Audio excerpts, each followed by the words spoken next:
to Orlando Food Tours. My name is Reed Chapman. Originally from Tallahassee, Florida, and I came down here 6 years ago and I absolutely fell in love with Winter Park. And I really hope that you guys are the same sense of that today. So, with your paper right here, we're going to go over our quick social stuff. I actually never hashtagged in my entire life until I started this company, and now I am social crazy. So, we have Instagram, we have Yelp, we have Facebook, we have all of the above.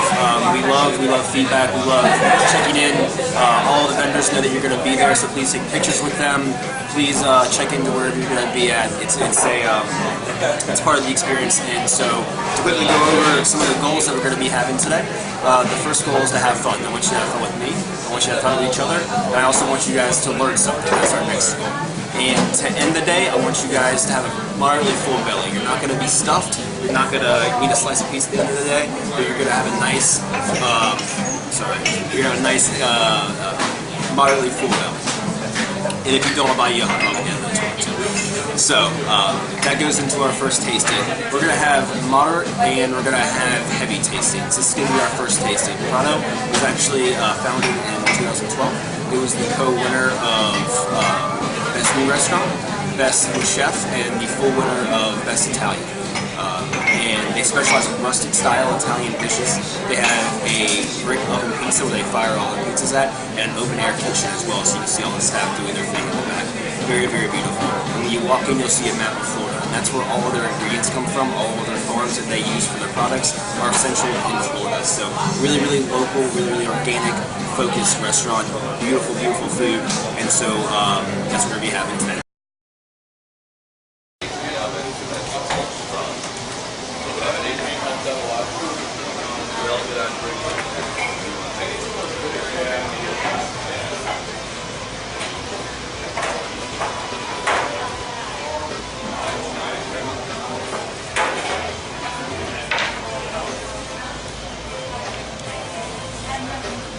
And a Harry Potter shirt. Yeah. A big Harry Potter fan today. But that also shows like how strong.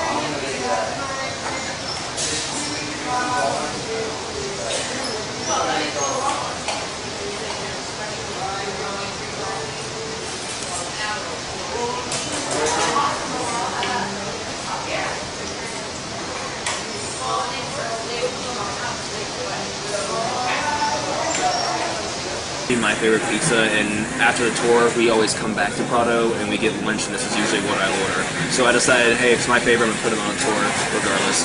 So what you have down there is a nice farm fresh egg in the middle, a mild Italian sausage, as well as that tart arugula on top. So nice savory and acidity in there as well, so it plays off each other perfectly. Winter Park, it was actually founded in 1858, but it was not called Winter Park. It was called Lakeview, and then later called Osceola, and then it was later renamed Winter Park. Winter Park, as we know today, has a population of 27,000 people, and if you look around, it's kind of reminiscent of a Italian or like a European-style village with these narrow roads, brick-laid streets, little small shops, and that was actually influenced a lot by James Gamble Rogers.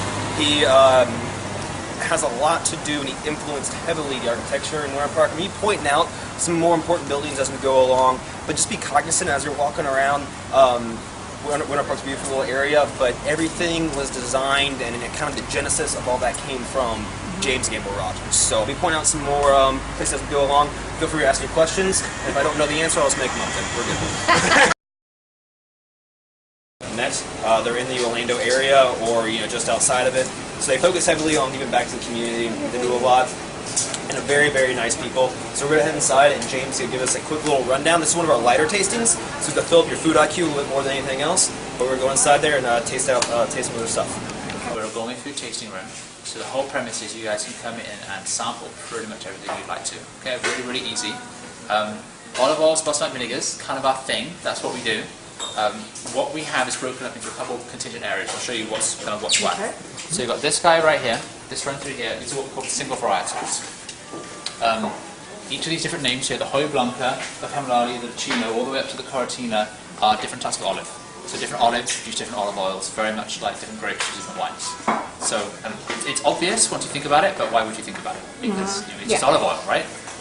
It ain't the case, I promise. So we rank these chemically. There are two tests for an olive oil. There's an organoleptic or a sensory test, and then there's a chemical test. So the organoleptic, the sensory, will be how it tastes, how it smells. The chemical tests, you'll have a ton of different things involved. So I promise you, just take a small sip. That's kind of the way it works. So the Hoy Blanca, right, the first one, this one right here, it will taste creamy, it'll taste a little bit grassy, but it'll be a really, really kind of interesting flavour. Never would have A thought. little bit better than the public style, I think. Yeah. It's a leap from your average grocery store olive oil. First of all, it's definitely not extra virgin. It's probably not virgin. Sometimes it might not even be olive oil. There have been various tests done by University of California, Davis that have shown that your standard commercial olive oils you find in places like, I'm not going to pick on Publix, but it's the one everyone thinks of, so Publix, they aren't actually olive oil. There have been various tests. Some of the brands, Pompeian, Carapelli, Star, Vittori, some of them actually chestnut oils.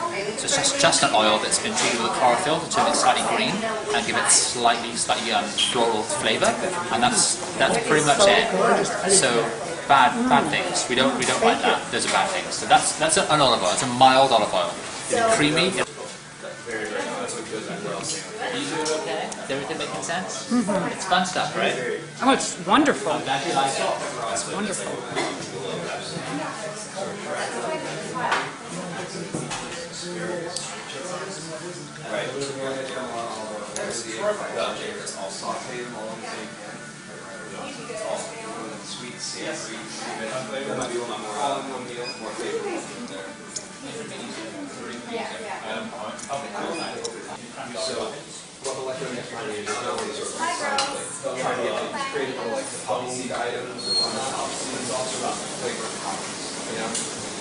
So, for example, you could look at chicken.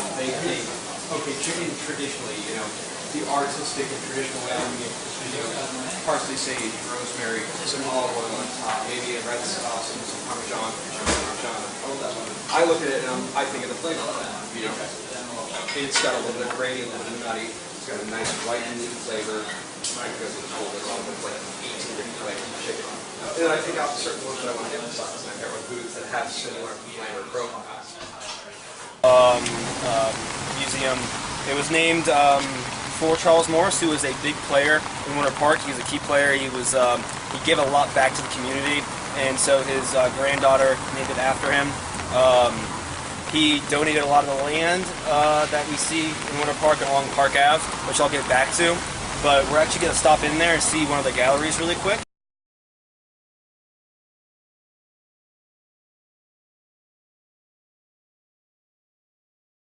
Restaurant of Ancient Olive, which is right there. So we did a nice little loop.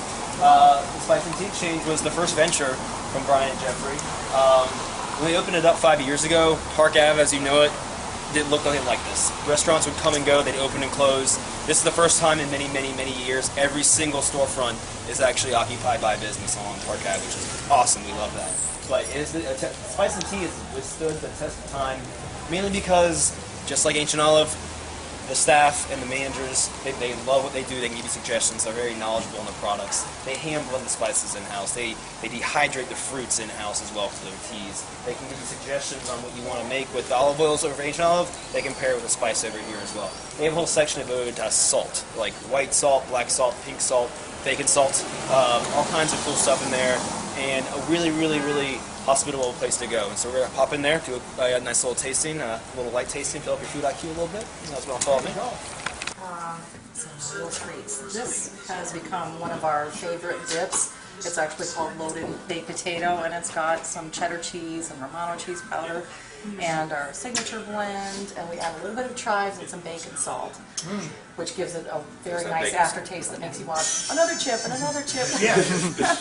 And then our special treat is chai apples a la mode. We baked apples and put on top of it a couple of our sugars, the salted caramel, which has been a huge favorite, and the cinnamon sugar. And then when those were nice and baked, we put on some chai ice cream, and we make this chai ice cream from scratch. It just starts with a little bit of regular vanilla ice cream from Publix, the premium brand. You soften it a little, steep the tea to be extra strong, stir it in, and then refreeze it, and you've got chai ice cream. That's cool.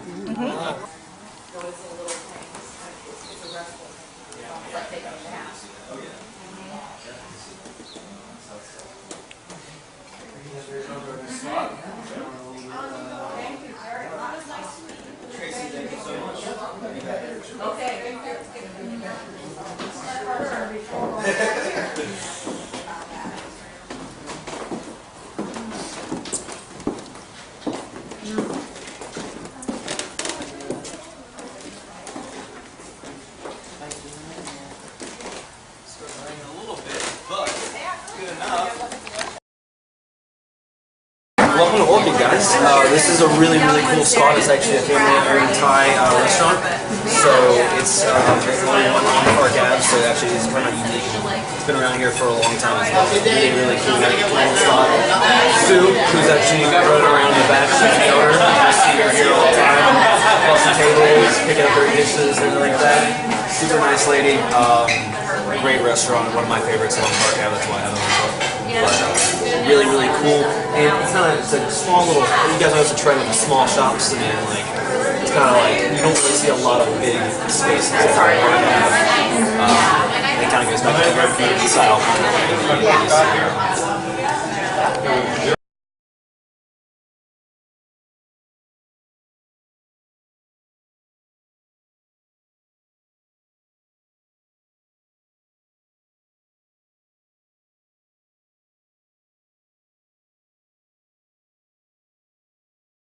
This was actually the oldest building in Winter Park, as we know it. It was this building and the train station, and that was all that there was.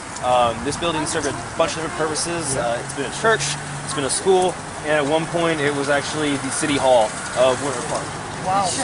Yes, it's been. It was not always facial massage and nails, I promise. Even though I'm pretty sure it's a great boutique. It's now Pensy Spices, which is a great spice shop. But for my money, I would go to Spice and Tea. But Pensy Spices is a great little spot. But original exterior, everything. If you go inside, you can stomp on the old hardwood floors in there. But if you back in the 1800s, this, and then our next stop, the train station. Wow. Here in Central Park.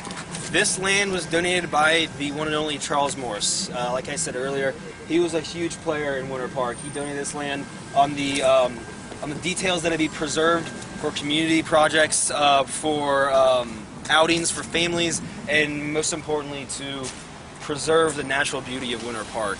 So he gave this land to the city. He was actually from Chicago. He made millions actually selling ice, which is a funny story. I didn't know that was actually a thing. But he was exposed in the New York Times for fixing the price of ice, the stock prices of ice, which is, I don't think they do that anymore. But he made a calm $12 million doing that, and then he moved down to Winter Park, and that put an end to his ice capades up there. But oh, good one. That one's free. And then, as you can tell, this is the train station. I'm not gonna try to talk over that. I did not know that Amtrak, you guys can take it, just get on and ride for a certain distance. Yep, yeah, it actually goes all the way up the East Coast. Well, I knew that Amtrak took, but I guess I didn't realize how many stops does it make one. I'm not sure. I'm not really positive on that. My dad retired from it. Oh, really? He worked for Northwestern, and then mid-70s, No, I didn't know. I'm not really sure, but yeah, they always have stops here every day. And that being said, Winter Park has a lot of its publicity and a lot of its success it owes to the train station. It would take wealthy Northerners down and drop them off smack dab right in the middle of Park Ave. And if you look across the street, is that a little bit familiar with those Spanish-style rooftops? That was designed by our good friend James Gable Rogers. He designed that in 1952 for Raymond Green. Now, this is a very important building, actually. The courtyard shops over there, it actually paved the way for new zoning laws in Winter Park. Before that, the stores were back against, away from the street. And Raymond Green and James Gable Rogers fought to have buildings closer to the street to drive in more shopping traffic. And Raymond Green loved fighting for his shop and fighting with the city so much that he became the next mayor of Winter Park in 1954, I believe. So he did a lot for Park Ave, and as you can see now, all of the shops up and down here are smack dab against Park Ave, and it actually made it what it is today. And this right here, our little sore thumb that sticks out, funny enough, this is the original piece from the original loading zone. The last piece that remains from the original loading zone from the original train station. So it's ugly, it sticks out like a sore thumb, but it's our sore thumb and we love it. And it kind of brings it back to where Winter Park used to be to where it is now. And I'm happy that they preserved our little sore thumb here because it means a lot. And one more thing about Central Park. Central Park is famous for its squirrel fishing. Maybe you know what squirrel fishing is? Never. Never heard of squirrel fishing?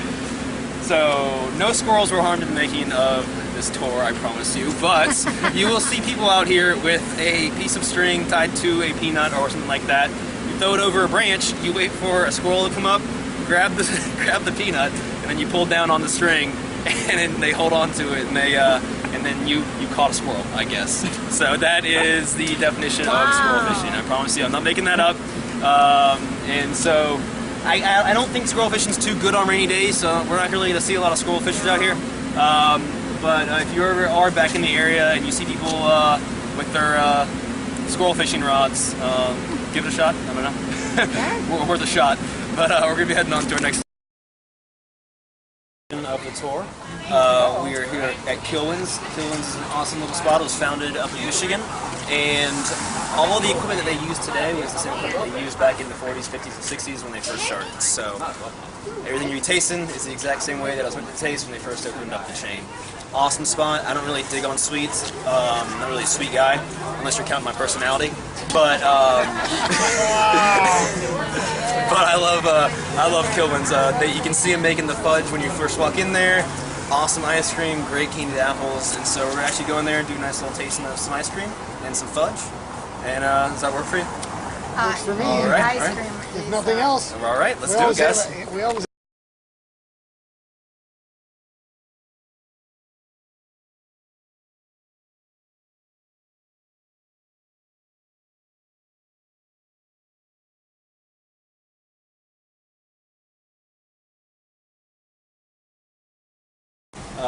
Sassafras Sweet Shop.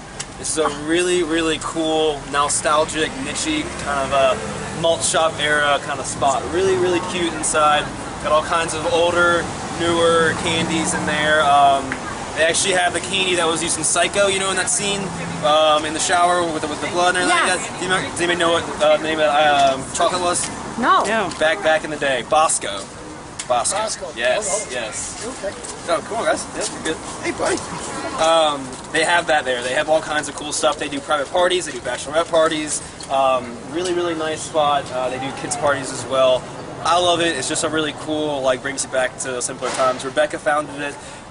She wanted to have something that brought her back to her childhood, into younger times when she'd bring a nickel up to the malt shop and get some candy and get, you know, whatever else. And so I think she did a great job. It's been around Winter Park for a while now, and we love it. So you guys want to follow me to the back? Yeah. They actually specialize in house-spun cotton candy, so that's what we're going to be having today.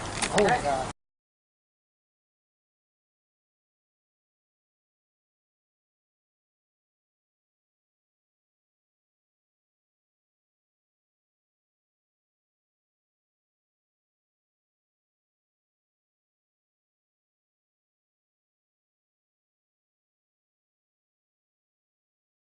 Go over what we did today. We first stopped in at Prado, had those great pizzas and that beer. We popped over to Ancient Olive, had a great little tasting with those olive oils, balsamic vinegars. We learned a lot. We got some cool little local products as well.